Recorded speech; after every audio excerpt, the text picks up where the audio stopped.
میں کریں الصلاۃ والسلام علیکم یا سیدی یا رسول اللہ وعلی آلہ وصحبہ یا سیدی یا حبیب اللہ. یہ انجم کدھر گئے؟ یہ بلاؤ اس کو. ہم پہنچے تھے جناب خیبر کا حوالہ ہو چکا تھا، تو آگے غزوہ وادی القرا، وادی القرا جنگ خیبر سے فارغ ہو کر، اچھا چلو ٹھیک ہے، یہ سیرت طیبہ کا سبق ہے، مل گیا 149 صفحہ. غزوہ وادی القرا، جنگ خیبر سے فارغ ہو کر رسول اللہ صلی اللہ تعالیٰ علیہ وآلہ وسلم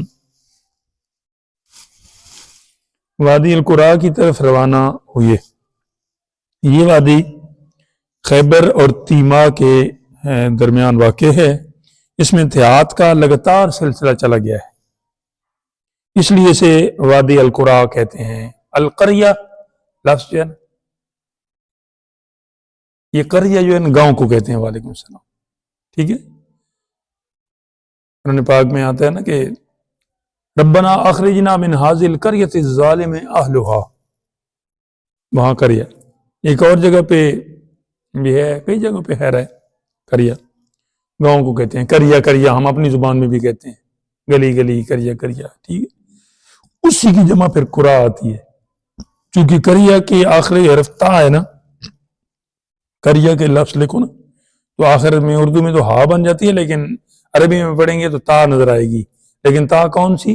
گول سی تا ہے. ٹھیک ہے، تو یہ تا جو ہے نا یہ تانیث کی علامت ہوتی ہے، یعنی مؤنث، لفظ مؤنث ہے. رہنے والے اس میں مذکر بھی ہیں، مؤنث بھی ہیں، مخنث بھی ہیں، سارے ہیں. لیکن اس کو جو نام ہے وہ مؤنث والا ہے، تو پھر ظاہر ہے اس کی جمع بھی پھر مؤنث میں آئے گی، تو قرا اس لیے آیا ہے. ٹھیک ہے، ورنہ کوئی اور ہوتا. تو فرمایا کہ یہ لگاتار اس میں گاؤں تھے، اس لیے پھر ان سب کو ایک ہی لفظ میں بیان کر دیا. وہاں پہنچ کر یہود کو دعوت اسلام دی گئی، انہوں نے قبول نہ کی، بلکہ برسر پیکار ہوئے. برسر پیکار کا مطلب مقابلے کے لیے تیار ہو گئے، مگر جلدی مغلوب ہو گئے. اس میں مفعول ہے، یعنی مسلمان غالب آ گئے. خیبر کی طرح غنائم تقسیم کر دی گئیں، جیسے وہاں خیبر میں غنیمتیں تقسیم کی گئی تھیں، یہاں پہ بھی تقسیم. غنائم غنیمت کی جمع ہے. ٹھیک ہے، وہ اس دن ایک لفظ کی جمع نہیں سامنے آ رہی تھی، حبل تھا تو وہ خبال ہے جی. وہ کہیں کل میں پڑھ رہا تھا تو ادھر میرے سامنے آیا. اچھا، یہ غنائم جمع ہو گئی. اور زمین و باغات، یہ باغات کی با کا نقطہ اگر مسپرنٹ ہے درست کر دو. باغات نصف پیداوار پر ان کے قبضے میں چھوڑ دی گئی، یعنی آدھی پیداوار تم لے لینا، آدھی مسلمانوں کے حوالے کر دینا. چلو اس پہ نا، پہلے تو تم سارے مالک تھے نا، تم خود سارا کچھ کرتے تھے، تو اب یہ تمہارے نہیں ہے بلکہ آدھی ہماری. مالک ہم ہیں اور اوپر تم کاشتکار ہو، کام کرنے والے ہو، کسان ہو، کیا کہتے ہیں اسے جو مزارع زا کے ساتھ مزارعین، زراعت کرنے والے. ٹھیک ہے. تیما کے یہود نے جب وادی القرا کا حال سنا، یہ تیما جو ہے نا یہ دوسرا علاقہ تھے وہ بھی یہودی اور یہ بھی، تو قاصد بھیج کر رسول اللہ صلی اللہ علیہ وسلم سے جزیہ پر صلح کر لی. یعنی انہوں نے تو کچھ آگے سے مزاحمت کی تھی، پھر مغلوب ہوئی نا، تو ان کو پھینٹا لگا، تو پھر وہ نا سمجھ گیا کہ ہماری باری ہے، تو وہ اس سے پہلے ہی باز آ گئے. بزرگ بتاتے ہیں کہ یہ چھوٹے بچے جو ہے نا، ایک بچے کو مار پڑتی ہے نا تو دوسرے خود بخود وہ اونچا پڑھنا شروع ہو جاتے ہیں، کوئی کس طرح سمجھ جاتے ہیں نا کہ اب اگر ہم نے صحیح نہیں کیا تو. لیکن یہ جو بڑے، وہ تو 8 سال کے بچے کو تو سمجھ آ جاتی ہے کہ اب میری باری ہے تو میں اس سے پہلے سے. لیکن یہ 60 سال کے بچے کو کون سمجھائے کہ اب فلاں ہی چلا گیا ہے، فلاں ہی چلا گیا ہے دنیا سے، فلاں ہی چلا گیا ہے، تو اب میری بھی باری آنے والی ہے، میں ذرا سیدھا ہو جاؤں. لیکن یہ سیدھا نہیں ہوتا. وہ پتہ نہیں کب سیدھا ہوگا. اور زمین انہی کے قبضے میں رہی، یعنی تھی وہاں کے یہودیوں کے، لیکن انہوں نے ان سے سبق حاصل کیا. ہمیں بھی قرآن پاک میں کئی جگہ آیا نا یہ فاتبرو، عبرت حاصل کرو یا اولل الابصار، اے عقل والو. ٹھیک. اور یہ جتنے بھی اللہ تعالیٰ جل وعلا نے قصے بیان کیے ہیں قرآن پاک میں، اس میں بھی یہی وجہ کار فرما ہے. سورہ یوسف کی آخری آیت میں فرمایا لَقَدْ كَانَ فِي قَصَصِهِمْ عِبْرَةٌ لِأُولِي الْأَلْبَابِ، یقیناً ہم نے یہ قصے جو بیان کیے ہیں یہ عبرت بنائے ہیں ہم نے اہل عقل کے لیے، لوگ ان سے نا سبق سیکھیں. جب رسول اللہ صلی اللہ علیہ وسلم خیبر سے واپس تشریف لائے تو آپ نے حضرت محیصہ بن مسعود کو، کون ہے جی؟ عبدالرحمن طلگان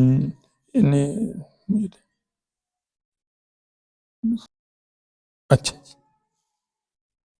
تو جب رسول اللہ صلی اللہ تعالی علیہ وسلم خیبر سے واپس تشریف لائے تو آپ نے حضرت محیصہ بن مسعود کو اہل فدق کے پاس بھیجا. فدق یا فدق یہ باغات ہیں ادھر یہودیوں کے. یہ وہاں کا رئیس یوشع بن نون یہودی تھا. یوشع بن نون ایک شخصیت پہلے بھی گزری ہے، ٹھیک ہے، لیکن وہ حضرت موسیٰ علیہ السلام کے حواری تھے اور بعد میں غالباً ان کو نبوت بھی عطا ہو گئی تھی، دعوت اسلام دی گئی. یہ اور تھا نا، صرف نام اس کے نام پہ تھا. وہ خیبر کا حال سن کر پہلے ہی ڈرے ہوئے تھے، اس لیے انہوں نے نصف زمین پر صلح کر لی. یہ خاص خیبر کا علاقہ نہیں ہے لیکن اس کے جوار میں ہے، کیونکہ ان کو اطلاع ہو گئی تھی کہ ادھر یہ ان لوگوں کے ساتھ ہوا ہے. خیر یہود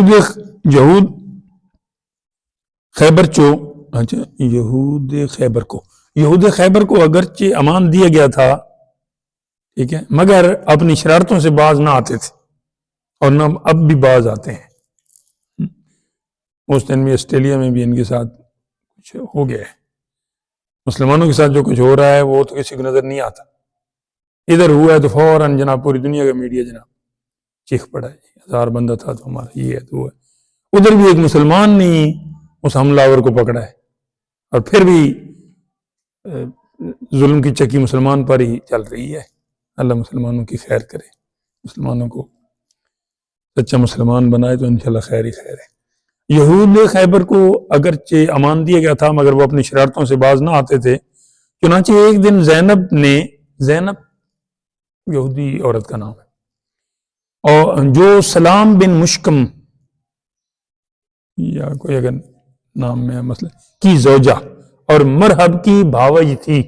مرحب وہی جس کا پیچھے تذکرہ ہوا ہے نا، مشہور پہلوان، اس کی یہ کیا تھی؟ بھائی کی بیوی تھی. اب پتہ نہیں حارث کی تھی یا کوئی اور بھی اس کا بھائی تھا. ایک تو حارث کو پیچھے کام آ گیا، تو اس کی بھاوی تھی. ایک بکری کا گوشت بھون کر اس میں زہر ملا دی اور بطور ہدیہ نبی پاک علیہ السلام کی خدمت میں بھیجا. تو آپ نے اس میں سے بازو اٹھا لیا، وہ چوڑی ہوتی ہے یا کیا ہوتی ہے اسے آپ کیا کہتے ہیں، وہ جو لیگ پیس، یہ وہی ہے، اٹھا لیا اور کھانے لگے، نوش فرمانے لگے، تناول فرمانے لگے. باقی چند صحابہ حاضرین نے تناول کیا. آپ نے کھاتے ہوئے فرمایا کہ یہ گوشت نہ کھاؤ اور اس یہودیہ کو بلا بھیجا. کس یہودیہ کو؟ ابھی تو نام پڑا ہے، زینب ایک میرے آقا علیہ السلام کی بڑی صاحبزادی کا بھی نام ہے. زینب دو جو ہیں وہ میرے آقا علیہ السلام کی ازواج بھی ہیں، بیویاں بھی ہیں، ٹھیک ہے. اور زینب بعد میں حضرت امام حسین سرکار کی ہمشیرہ اور حضرت سیدہ خاتون جنت اور سیدنا مولا علی شیر خدا کرم اللہ وجہ کریم کی شہزادی بھی ہیں جو حضور علیہ السلام کی نواسی ہیں. مگر یہ جس زینب کی بات ہو رہی ہے وہ یہودیہ ہے، مرب کی بھابی، ٹھیک ہے. بلا بھیجا، وہ حاضر خدمت ہوئی تو فرمایا تم نے اس گوشت میں زہر ملائے؟ وہ بولی آپ کو کس نے خبر دی؟ آپ نے بازو کی طرف اشارہ کر کے فرمایا، وہ جو لیگ پیس تھا نا گوشت کا، پکا ہوا کہ اس بازو نے جو میرے ہاتھ میں ہے،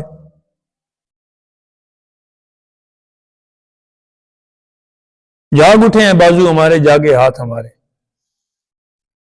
یہ جو بکری کا بازو میرے ہاتھ میں ہے، اس نے مجھے بتایا ہے کہ میرے اندر زہر ہے. اللہ اکبر. تو اس نے کہا ہاں میں نے اس میں زہر ملا دی. اور لیکن کیوں ملائی؟ بدیع خیال، یعنی اس خیال سے کہ اگر آپ پیغمبر ہیں تو زہر اثر نہ کرے گا، اور اگر آپ پیغمبر نہیں ہیں تو ہم آپ سے آرام پائیں گے. جان تو چھڑانی تھی. نبی پاک علیہ السلام اپنی ذات شریف کے لیے کسی سے انتقام نہ لیتے تھے، اپنی ذات کا بدلہ کسی سے نہ، خود اپنی ذات کو بدلے کے لیے پیش فرما دیتے. آپ نے تو کسی پر ظلم کیا ہی نہیں، لیکن وہ ایک صحابی کا آپ نے پیچھے پڑھا ہوگا نا، کہ جس نے وہ کہا تھا کہ جی آپ نے مجھے ڈنڈا مارا ہے تو میں اس کا، تو وہ کیا تھا، وہ اس کے اندر میں محبت ہی تھی. اپنی ذات کے لیے انتقام بھی نہیں لیتے تھے اور اپنی ذات کے لیے سوال بھی نہیں کرتے تھے. حبیب صاحب صرف 2 مرتبہ نبی پاک علیہ السلام نے اپنی ذات کے لیے کوئی چیز مانگی پوری زندگی میں، اور وہ بھی باقی سب اللہ کی رضا کے لیے اور اسلام کی سربلندی کے لیے. وہ 2 مرتبہ جو چیز تھی وہ سادہ پانی تھا. خیر اس لیے معاف فرما دیا، بدلہ تو آپ نے لینا نہ تھا. وہ صحابہ کرام جنہوں نے کھایا تھا انتقال فرما گئے. ان میں سب سے پہلے حضرت بشیر بن برا نے انتقال فرمایا، تو ان کے قصاص میں اس یہودیہ کو قتل کر دیا گیا. اچھا یہاں پہ ایک بڑی محبت کی بات ہے، یہ جو صحابی شہید ہو گئے نا، ان سے کسی نے کہا، یہ خود بتایا، فوراً تو نہیں ہوگا نا مثال، نے کہا کہ مجھے پتہ چل گیا تھا جیسے میں نے یہ منہ میں ڈالا ہے. نبی پاک علیہ السلام کو تو ادھر سے وہ عطا ہو گیا، مجھے اپنے اس تجربے کی بیس پہ پتہ چل گیا تھا. تو لوگوں نے پوچھا پھر آپ نے کیوں خواہ اپنے ہاتھوں موت کو دعوت دی ہے؟ انہوں نے کہا کہ بات اتنی تھی کہ میں آقا علیہ السلام کے یوں روبرو کھانا کھا رہا تھا، اور اگر میں وہ گوشت جو میں منہ میں ڈالا ہی ہے نکالتا تو میرے آقا علیہ السلام کی طبیعت مبارک پہ وہ ناگوار گزرتا. تو میں نے کہا کہ میں مرتا ہوں تو مر جاؤں، لیکن ناگواری میرے سرکار کو یہ مجھے گوارا نہیں ہے. لوگ اتنے ایسے تو ان کے نام 1400 سال بعد نہیں عزت سے لیے جا رہے، کوئی بات تو ہے. اور ان میں سے ایک بات یہ بھی ہے، آج ہم صرف زبانی کلامی ہیں، اللہ ماشاء اللہ. اللہ تعالیٰ اپنے حبیب علیہ السلام کا ایسا عشق عطا فرمائے تو پھر تو کوئی بات ہی نہیں، پھر تو کوئی مصیبت ہی نہیں. اور اللہ تعالیٰ جل وعلا نے خود بھی حکم فرمایا کہ ایسا ہی ایمان لاؤ گے تو بات بنے گی. فَإِنْ آمَنُوا بِمِثْلِ مَا آمَنْتُمْ بِهِ فَقَدْ اهْتَدَوْا. پس جو ایمان لایا ایسا جیسا میرے حبیب کے پہلے ایلیٹ کلاس غلاموں نے لایا ہے، پھر تم ہدایت یافتہ. کوئی اور تمہیں لاکھ کہتا رہے کہ یہ در آؤ یہ ہدایت کا رستہ ہے، غلط کہتے ہیں. پورا ہو گیا. آگے اسی سال سے مراد کون سا سال ہے ہجرت کا؟ جلے تو سامنے کو دیکھ رہا ہے، 7واں سال جو ختم ہونے والا ہے پیچھے. اسی سال حضرت خالد بن ولید جو شام کے فاتح ہیں، اور حضرت عمر ابن عاص جو مصر کے فاتح تھے، ایمان لائے، اسلام کے دامن میں آ رہے تھے. ورنہ یہ خالد بن ولید آپ کو پتہ ہے نا، احد میں تو انہوں نے بڑا نقصان پہنچایا تھا ادھر، لیکن پھر ادھر آئے تو پھر کیا کہنے. پھر یہ شام کے بھی فاتح ہیں، اور یہ غزوہ موتا جس کا تھوڑی آگے ذکر آ رہا ہے، اس میں بھی انہی کا بڑا کردار ہے. آگے جی ہجرت کا 8واں سال شروع ہوتا ہے. کتنا ٹائم ہو گیا ہمیں؟ 10 منٹ 12 14. وہ جو کال والا ہوتا ہے وہ کٹ جاتا ہے درمیان سے، میں نے نوٹ کیے. غزوہ موتا غزوہ کسے کہتے ہیں؟ شروع میں نے آپ کو بتایا تھا کہ غزوہ کون سی جنگ ہوتی ہے جس میں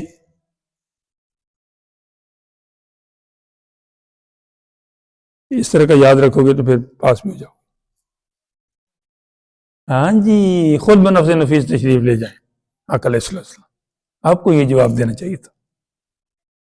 ٹھیک ہے، آپ تو ماشاءاللہ اولاد میں سے ہیں، تو آپ تو اپنے نانا جان کے بارے میں زیادہ آپ کو ہونی چاہیے شوق محبت اور آپ کی زندگی مبارک پڑھنے کی. ٹھیک ہے، ظاہری خوبصورتی یہ بھی اللہ کی نعمت ہے، صحت اور تندرستی اور سارا کچھ، لیکن اصل تندرستی ایمان کی صحت کے ساتھ ہے. میں نے ایک دفعہ سفید کپڑے پہنے تھے اور سب کہتے ہیں ذرا سفید کپڑے پہننے سے بندہ نہیں بنتا، انسان انسانیت سے بنتا ہے. یہ مطلب نہیں کہ نہ پہنو، اچھے پہنو، خدا نے دی ہے، لیکن اپنا اندر کا بھی کوئی درستگی کرو. یہ اندر کی درستگی بالکل ہم نے چھوڑ دی. آج آپ ہیرے ہو نا، ہیرے، اور آپ جناب میڈیا پہ آؤ، میڈیا کا دور ہے، ٹھیک ہے جی، آپ کو کوئی سنگے گا بھی نہیں اگر آپ ظاہری آپ کی وہ نہیں ہے کنڈیشن. تو ظاہریت کا اپنا ایک مقام ہے، لیکن یہ نہیں کہ صرف سارا کچھ ظاہریت پہ ہی آپ نے انڈیل دیا اور اندر کچھ بھی نہیں ہے. یہی وجہ ہے کہ تھوڑا آگے جا کے فلاپ ہو جاتے ہیں. تو اپنے من کی دنیا کو پہلے آباد کرو. خیر، غزوہ کہلاتا ہے وہ جنگ جس میں آقا علیہ السلام کی ظاہری حیات طیبہ میں ہوئی ہو، ظاہر تبھی آپ جا سکتے ہیں وہاں، اور پھر آپ خود بنفس نفیس تشریف بھی لے جائیں. ورنہ جس میں آپ نے صرف لشکر بھیجے یا جو آپ کی بظاہر پردہ فرمانے کے بعد ہوئے، پھر وہ غزوہ نہیں ہے. ہاں، ایک غزوہ میں نے آپ کو بتایا تھا کہ اور بھی ایک جنگ کو غزوہ کہتے ہیں، اور وہ ہے جس میں لشکر بہت زیادہ ہو، جس میں لشکر کی تعداد بہت زیادہ ہو. تو یہ غزوہ موتا ویسے تو سریہ تھا، لیکن چونکہ اس میں پچھلے تمام جنگوں میں سے اس میں بہت زیادہ مسلمانوں کی تعداد گئی تھی، جمعیت گئی تھی، اس لیے اسے غزوہ موتا کہہ دیتے ہیں، ورنہ یہ جنگ موتا ہے. خیر، جمادی الاولیٰ، ابھی کون سا ہے؟ جمادی الاخری. شاباش. آج اس کی کیا ہے؟ 25واں پارہ میں نے صبح تلاوت کی ہے الحمدللہ. تو 1447 ہجری. جمادی الاولیٰ میں غزوہ موتا وقوع میں آیا. وقوع کا مطلب ہے واقع ہوا، پیش آیا. ٹائم کم ہے ہمارے پاس، 20 منٹ تو گزر چکے ہیں قریب. حقیقت میں یہ سریہ تھا، یہ وہی بات کر دی ہے، سبحان اللہ، مگر لشکر کی کثرت کے سبب سے اسے غزوہ سے تعبیر کیا گیا. چلیں الحمدللہ، کسی دور میں ہم نے یہیں پڑھا ہوگا، ہمیں کون سا کوئی الہام ہوا ہے، لیکن بہرحال شکر ہے کہ یہ بھی اسی کے مطابق آ گیا. تو نبی پاک علیہ السلام نے حاضر بن عمیر ازدی کے ہاتھ امیر بصرہ یا بصرہ یا قیصر روم کے نام اپنا نامہ مبارک بھیجا. یعنی یا تو بصرہ جو ہے یا بصرہ اس کا جو امیر تھا اس کی طرف بھیجا، یا قیصر روم. اب یہ راوی کو شک ہے، تو کہتا ہے کہ خط مبارک بھیجا. جب قاصد یعنی جو سفیر تھا یا جو خط لے کے جا رہا تھا آپ کا نمائندہ، وہ موتا ایک جگہ کا نام ہے، ٹھیک ہے، موتا میں پہنچا تو شرجیل بن عمر غسانی یا شرابیل تھا. ایک شرابیل بھی ہے، یہ غالباً شرجیل ہے، اور دوسرے وہ جو ہے نا وہ شرابیل جو ہے نا وہ صحابی ہیں، جہاں تک میرے عقل کام کر رہی ہے، دانست. اچھا، شرجیل بن عمر غسانی نے، جو قیصر روم کی طرف سے شام میں ایک گورنر تھا،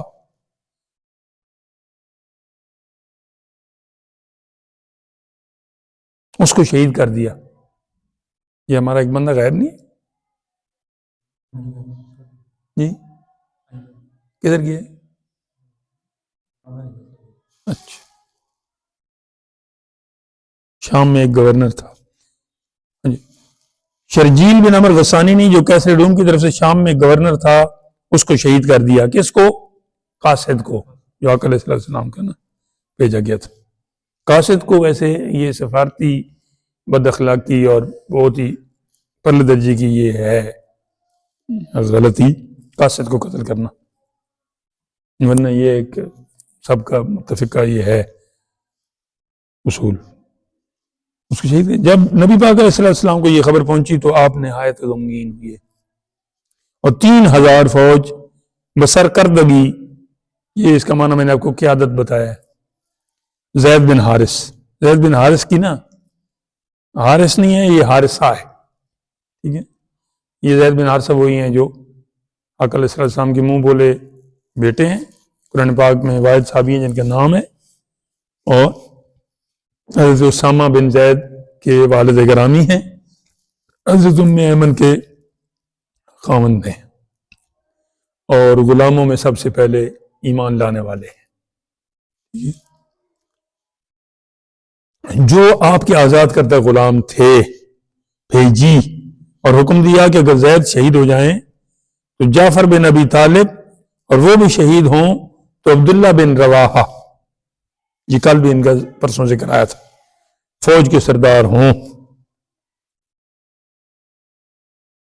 یہاں پہ بھی کچھ لوگوں کو مسئلہ ہوا تھا، زید بن حارثہ پہلے غلام تھے، پھر آزاد کر کے پھر ادھر منہ بولے بیٹے بنے، پھر وہ قرآن پاک میں نام مبارک آیا، پھر قریشی خاندان میں شادی ہوئی، پھر وہ ٹوٹی، پھر سارے تو اس جنگ میں کچھ لوگوں نے کہا کہ نہیں، یہ ہمارے اتنے بڑے بڑے اکابر صحابہ جا رہے ہیں تو آپ نے قیادت ان کو دی ہے، تو کوئی آقا علیہ السلام تک بات پہنچی تھی تو آپ اس پہ ہوئے تھے۔ پھر بعد میں آخری جب میرے آقا علیہ السلام کا وقت تھا اور آخری مہینہ تھا، اس وقت ایک موقع پہ نا اسی کی غالباً جواب میں یا کیا آپ نے ایک لشکر بھیجا تھا، تو اس میں ان کے صاحبزادے جو 20 سال کی عمر کے تقریباً تھے، تو اسامہ بن زید اور محبوب صحابی تھے میرے آقا علیہ السلام کے، جس بندے کی وہ جرت نہیں ہوتی تھی کہ بات کرے اپنی سفارش کی کروائے، تو یہ پھر اسامہ بن زید سے کرواتا تھا۔ ان کو جب آپ نے قیادت دی اور اس لشکر میں ابو بکر صدیق بھی جا رہے ہیں، عمر فاروق بھی جا رہے ہیں، تو اس وقت بھی لوگوں نے کچھ کہا کہ اتنے بڑے صحابہ ہیں اور یہ سرداری ان کو نوجوان کو دے دی گئی ہے، تو آقا علیہ السلام نے فرمایا تھا کہ اس کے باپ کو میں نے بنایا تھا، تب بھی تمہیں باتیں کی تھی، اور اب بھی تم کر رہے ہو تو ایسا نہ کرو، تو اس طرح کی صورت ہوئی تھی۔ بہرحال یہاں خیر اس کا ذکر ہوا نہیں ہے، تھوڑا سا میں نے آپ کی ایسے یاد کو نا وہ کر دیا، جب کہیں آپ پڑھیں گے تو پھر یہ آپ کو چیزیں یاد آ جائیں گی۔ تو اگر زید شہید ہو جائیں تو جعفر بن ابی طالب یعنی حضرت علی کے بھائی، وہ جو ادھر حبشہ میں تھے نا 5-6 سال پیچھے یا اس سے بھی کچھ زیادہ، کیونکہ پہلے ہجرت کر گئے تھے، مدینہ شریف کی ہجرت سے بھی پہلے ہجرت حبشہ ہوئی ہے، ادھر سے آئے تھے تو خیبری کے موقع پہ آئے تھے، اور آقا علیہ السلام نے فرمایا تھا کہ خیبر کی جو فتح ہے اس کی بھی بہت بڑی خوشی ہے، اور جعفر بھائی کے آنے کی بھی بڑی خوشی ہے، تو میں نہیں بتا سکتا کہ مجھے اب خیبر کی زیادہ خوشی ہے یا جعفر کے آنے کی خوشی۔ دوسرا آپ نے یہ فرمایا تھا کہ مجھے جعفر کے ملنے سے اپنے چچا میرے حمزہ کا جو ہے نا وہ جو دکھ اور غم تھا نا وہ کافی وہ زخم مندمل ہو گئے، ٹھیک ہے۔ تو یہاں فرمایا کہ اگر زید شہید ہو جائیں تو پھر جعفر وہ نہ کریں گے سرکردگی قیادت۔ تیسرے نمبر پہ فرمایا کہ اگر یہ بھی شہید ہو گئے تو پھر عبداللہ بن رواحہ، اور فرمایا کہ اگر یہ بھی شہید ہو گئے تو پھر جو مسلمانوں نے آپس میں مناسب سمجھا اس کو پھر بنا لینا۔ ابھی دیکھیں یہ شاید کوئی واحد ہی ایسا غزوہ ہے، جنگ ہے جس میں آقا علیہ السلام نے اتنا اہتمام کیا ہو کہ اگر یہ شہید ہو جائے تو پھر یہ شہید ہو جائے پھر یہ بھی شہید ہو جائے پھر یہ، اور پھر یہ بھی شہید ہو جائے پھر یہ کسی اور میں مثال کم از کم میری نظر سے نہیں گزری۔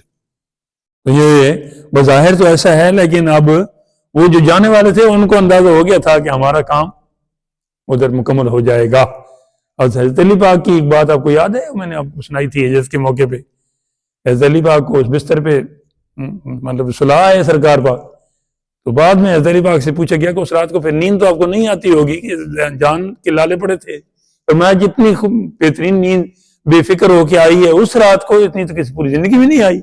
یہ کیا باہر محاصرہ ہے، لوگ جان کے در پہ ہیں، کسی بھی چھوٹی سی غلطی سے آپ کا بھی مسئلہ ہو سکتا تھا۔ انہوں نے کہا تم نے تو اس محاصرے کو دیکھا ہے، مگر میں نے ان الفاظ کو دیکھا ہے جو میرے سرکار نے مجھے فرمائے تھے صلی اللہ علیہ وسلم کہ علی یہ صبح نہ ان کو امانتیں واپس کرنا، پھر اگر کوئی رہ گئی تو اگلے دن، پھر رہ گئی اگلے دن، 3 دن کے بعد نا، پہلے نہیں 3 دن کے بعد ادھر مدینہ شریف میں مجھ سے آ کے جا کے مل لینا، تو اگر میں وہاں میں نہ پہنچنا ہوتا تو مجھے یہ حکم نہ ہوتا۔ تو یہ ان کہتے ہیں یقین، تو یہاں پہ بھی ان حضرات کو پتہ تھا، لیکن کیا ہے کہ اب وہ بیٹھ جائیں، کوئی ہماری طرح کے مسلمان ہے، توبہ، چلے گئے۔ ارشاد ہوا کہ اس مقام پر جانا جہاں حارث بن عمیر شہید ہوئی ہے، تاکہ پتہ چلے کہ یہ اس کے جواب میں آ رہا ہے، جو قاصد شہید ہوا ہے اس جگہ پہ آپ نے جانا ہے تاکہ وہ بات پوری ہو جائے۔ اور یہ بھی ہدایت کر دی گئی کہ پہلے ان کو دعوت اسلام دینا ہے، ایسے ان پہ چڑھائی نہ کر دینا. اگر وہ قبول کر لیں تو جنگ کی ضرورت نہیں. ہمارا یہ بھی المیہ ہے، ہم دوسرے کو تو مسلمان بھی دیکھنا چاہتے ہیں، جنتی بھی دیکھنا چاہتے ہیں، اپنی کوئی فکر نہیں. اللہ ماشاء اللہ. دوسرے کی ہمیں آخرت کی فکر ہے اور اپنی دنیا کی. شروع میں کسی پٹھان بھائی کے نام لگاتے تھے کہ جی اس نے سنا جی کہ کلمہ جو ہے نا وہ کسی کافر کو پڑھانا تو بڑا تو نہیں تھا، اگر وہ نہ پڑھے تو پھر اسے مار دینا، یہ بھی کوئی ثواب میں شاید کوئی آتا ہے. تو وہ جناب کسی پٹھان نے قابو پا لیا کسی اسلام کے نہ ماننے والے پر، تو کہا کہ میں تجھے قتل کرتا ہوں اگر تو نہیں پڑھتے کلمہ. پہلے تو وہ نہیں مان رہا تھا، جب دیکھا تھا کہ اس نے قابو پا لیا، اس نے کہا اچھا اوپر سے ہٹ اور میں کلمہ پڑھتا ہوں، مجھے پڑھا. تو اب ہاں بیچارے کہتے ہیں کہ آتا تو مجھے بھی نہیں ہے. ہم ایسے آتا تو مجھے بھی نہیں ہے، یعنی ہم اپنی فکر نہیں کرتے، اپنے آپ کو نہیں سنوارتے، دوسروں کی ہمیں پلک سنوارنا اور نوک سنوارنا اور اس کو درست، اس سے کوئی غلطی نہ ہونے پائے. یہ ہماری جو انگلی اٹھ رہی ہے نا، یہ میرے پیارو یہ تین ہماری طرف بھی آ رہی ہے. ہم اکثر میں نے دیکھا ہے، ہم بطور ایک وہ کیا کہتے ہیں مزاح بھی کہتے ہیں کہ مولانا صاحب کھڑے ہوتے ہیں تو ایمان والو تمہیں اللہ نے حکم دیا، تمہیں او بھائی تو ایمان والا نہیں ہے تو یوں بھی کہہ سکتا ہے نا کہ ہمیں، لیکن ہماری اپنی طرف توجہ ہو تو تب. ہم نے تو اپنا ٹائم وہ بالکل فکس رکھا ہے، اس میں ہم نے بیان کرنا ہے، بس یہاں تقریر کی جی لگی یہاں تک بات، بس وہ شروع میں جو بات کی نا ظاہر پرستی وہ بہت زیادہ ہوگی. میں اپنے آپ کو سب سے پہلے قصوروار ٹھہراؤں گا، بعد میں کسی کی بات کروں گا. اللہ تعالی ہم سب کو من حیث القوم درستگی اور اپنے اپنی جگہ پہ سب کو درست، اپنے آپ کو درست کرنے کی توفیق اللہ پاک عطا کر دے. تو بہت ساری باتیں کہنے کے بغیر بھی لوگ مان لیں گے. اور تو سارے معاملے میں تمہیں اپنا بڑا ہے کہ میں خود تو پہلے ہوں نہ پھر آگے. تو عمل کے معاملے میں تم دوسروں کے پیچھے پڑے ہوئے ہو تو اپنی تمہیں، وہ کہتے ہیں نا کہ گھر میں عذاب اور باہر ثواب. بھئی اول خیش بات درویش، آقا علیہ السلام کو حکم ہو رہا ہے وانذر عشیرتک الاقربین، قریبیوں کو ڈرائیے، اور آپ دوسروں کے پیچھے پڑے ہوئے ہیں. دوسرے بھی ٹھیک ہے اگر ان کو آپ اپنا سمجھتے ہیں بہت اچھی بات ہے، لیکن اپنوں کی کون کرے گا. خیر جتنی بھی اس کو طول دیا جائے بات آگے جاتی ہے، میں واپس آتا ہوں. زیادہ باتوں کی بھی وہی بات ہے، تھوڑی باتوں کی بھی وہی بات ہے. اللہ تعالی ہم سب کو عمل کی توفیق عطا کرے ایمان کے ساتھ. تو دعوت اسلام دینا، اگر وہ قبول کرنا پھر جنگ کی ضرورت نہیں. خود جناب رسالت مآب صلی اللہ تعالی وسلم، اللہ اکبر، وہی لفظ آیا جو پرسوں بھی آیا تھا، سنیت الوداع، یہ بہت خاص ہی جگہ ہے، تک فوج کی مشایعت فرمائی، یعنی آپ ان کے ساتھ چلیں. شرجیل کو خبر پہنچی جو آگے تھا، تو اس نے 1,00,000 فوج تیار کی. ادھر سے صرف 3,000 ہیں، ادھر سے 1,00,000.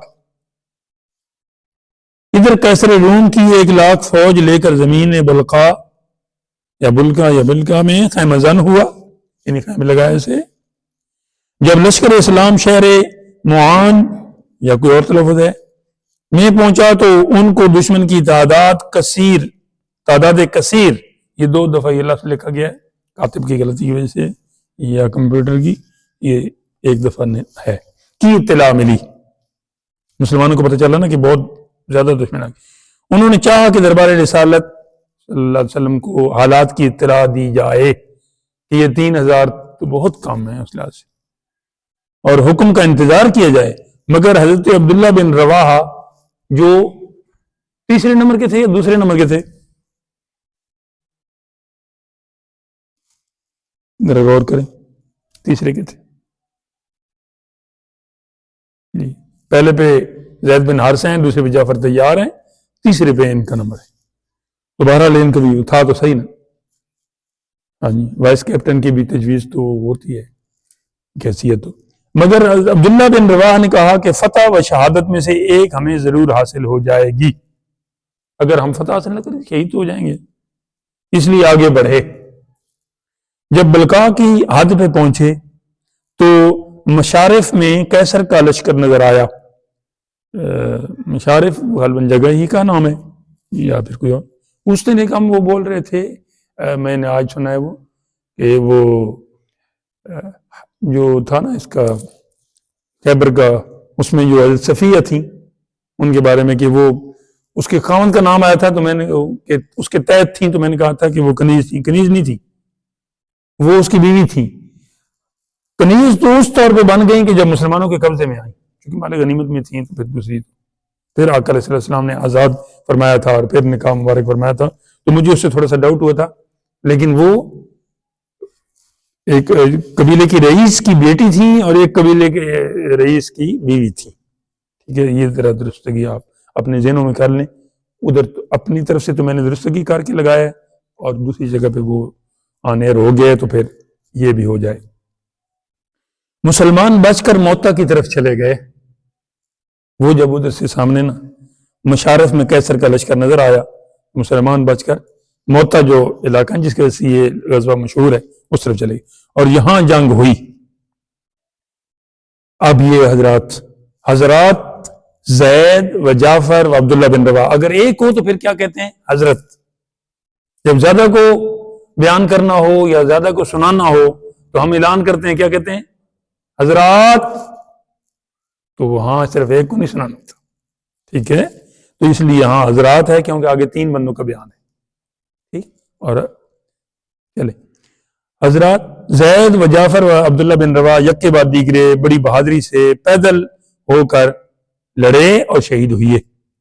نبی پاک علیہ السلام اس وقت، یہ بہت دور جگہ ہے، مدینہ شریف میں ان واقعات کو اپنی آنکھوں سے دیکھ رہے ہیں.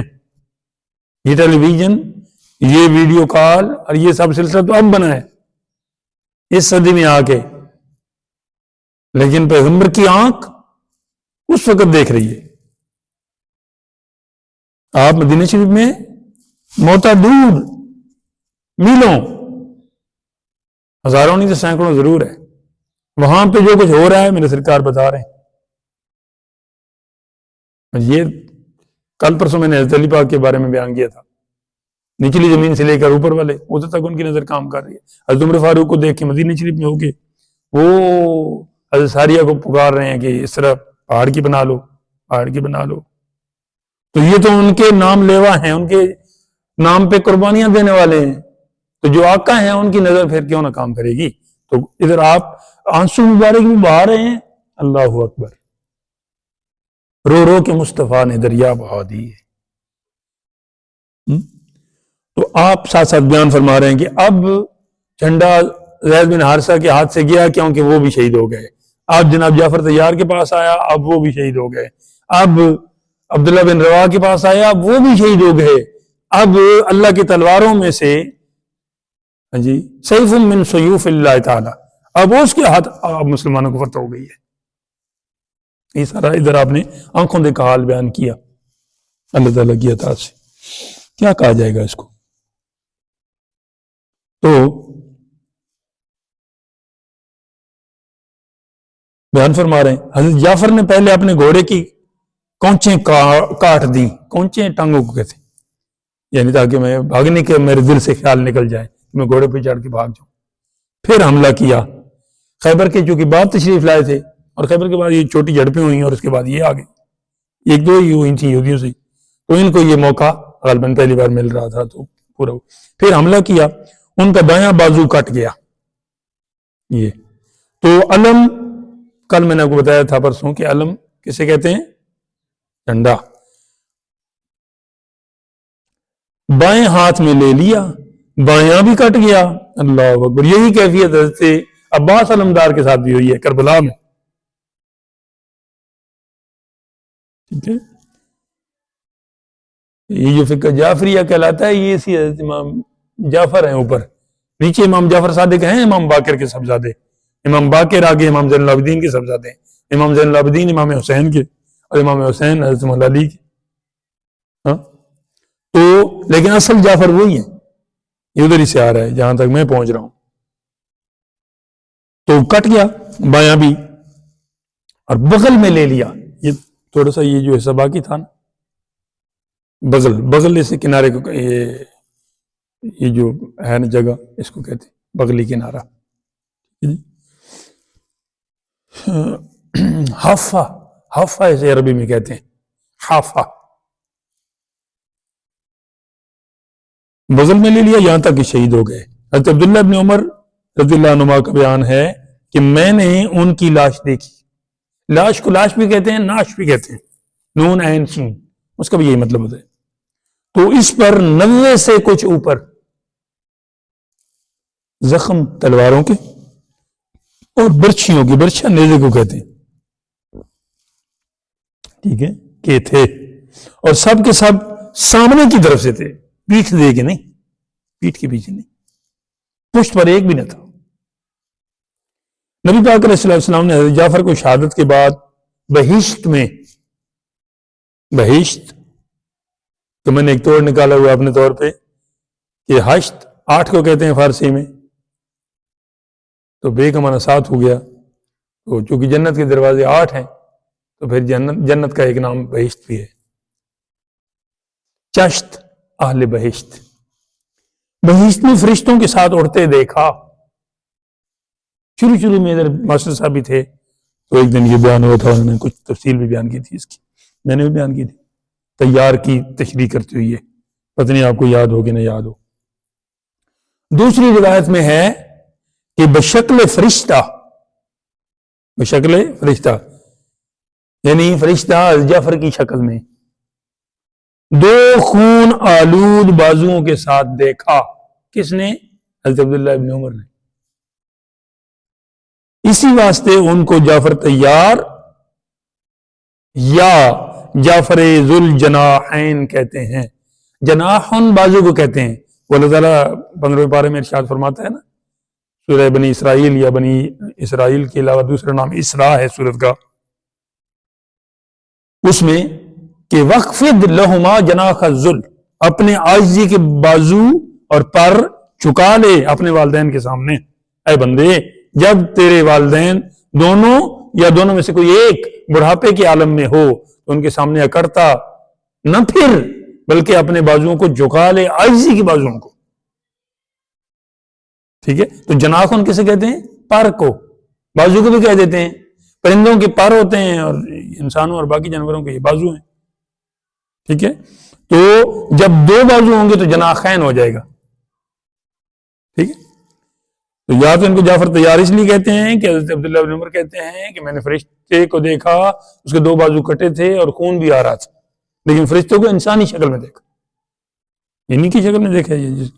یا تو اس وجہ سے وہ کہتے ہیں کہ وہ فرشتوں کے ساتھ اڑتے دیکھا، نبی پاک علیہ السلام جو فرماتے ہیں، یا پھر ذوال جناحین اس لیے کہ کٹے ہوئے بازو. حضرت عبداللہ بن رواحہ کے بعد بالاتفاق، کیونکہ یہ تیسرے امیر تھے، حضرت خالد بن ولید امیر لشکر ہوئے. وہ بھی نہایت شجاعت سے لڑے. خود ان کا بیان ہے کہ اس دن 9 تلواریں میرے ہاتھ سے ٹوٹتی گر پڑی. لشکر کفار میں تزلزل پڑ گیا. تزلزل یہ نا ایسے جنبش، یہ جو زلزلہ آتا ہے نا، اس کو بھی اسی لیے کہتے ہیں کہ یہ بھی نیچے والی چیز اوپر اور اوپر والی نیچے، اور بس تیس نیس، وہ کیا کہتے ہیں اس کو، وہ کر دیتا ہے. ربائی بھی آپ نے غالباً پڑھی تھی نا کہ اس لفظ کو کہتے ہیں زلزلہ. ایک دن پچھلے دنوں پوچھ رہے تھے باہر سے کہ ایسا کوئی لفظ مامو جی، تو یہ زئی ہے، رف رف، زلزل وغیرہ وغیرہ. تو تزلزل پڑ گیا. اذا زلزلت الارض زلزالہ بھی ایک صورت ہے، اس میں بھی یہی ہے. آخر کار لشکر کفار کا پسپا ہو گیا، یا پسپا ہو گیا، پسپا ہو گیا. پا کہتے ہیں پاؤں کو، پس پیچھے، پیش سامنے، پس پیچھے، پس منظر یہ کہتے ہیں، یہ پیش منظر، یہ پس پا کا توڑ ہے. پہلی دفعہ میں کر رہا ہوں الحمدللہ. پس و پیش ہو گیا پھر، تو یہ پس پا ہے. پسپا پہلے ایسے ہم وہ بچپن کا جو غلط ایسے رٹا ہوا تھا نا، اب جب سمجھ آئے تو پھر بھی وہی رہے، پھر تو فائدہ نہیں. اس سے مسلمانوں کی فتح کہنا چاہیے. یہ پڑھانے والے ہیں نا، جب وہ تلفظ پہ غور نہیں کرتے تو پھر بچوں کے ذہنوں میں بھی وہی لفظ اسی طرح ہو جاتا ہے. جب بعد میں بڑے ہوتے ہیں وہ پڑھانے کی جگہ پہ آتے ہیں یا کوئی کمانے کے قریب ہو جاتے ہیں، ان کو بتایا جائے تو ان کی حد تک ہو جاتی ہے. یہ بڑی غلط بات ہے. جب بھی آپ کی درستگی کوئی درست طور پہ کرے تو آپ نے اس کو قبول کرنا ہے. اللہ قبولیت کی توفیق دے. یہ بھی بڑی نعمت ہے غلطی کو قبول کرنا. یہی تو معاملہ ہے, ہمارے اندر برداشت نہیں رہی. جہاں ٹالرنس اور برداشت دکھانی ہے وہاں نہیں دکھاتے, اور جہاں نہیں دکھانی وہاں دکھاتے ہیں بے غیرتی کے سبب. اس سے مسلمانوں کی فتح کہنا چاہیے. لشکر پسپاج ہو گیا تو مسلمان فتح ہی 2 لاکھ کے مقابلے میں صرف 12 شہید ہوئے. یہ باقی سب صحیح و سالم مدینہ منورہ واپس آ گئے. ہمارے یہ اور 12 وہ, یہ جناب تقریباً 45, اور چلو 2 منٹ کال کے نکال لیں تو کتنا ٹائم ہو گیا؟ 40. الحمدللہ 40 بہت بڑا فگر ہے. اللہ تعالیٰ قبول فرمائے. اللہ تعالیٰ امن کی توفیق عطا کرے اپنے حبیب علیہ السلام کی مبارک وسیلہ جلیلہ سے. آخر دعوانا الحمدللہ رب العالمین. کوئی ہے تو میں کر دوں گی آپ اپنا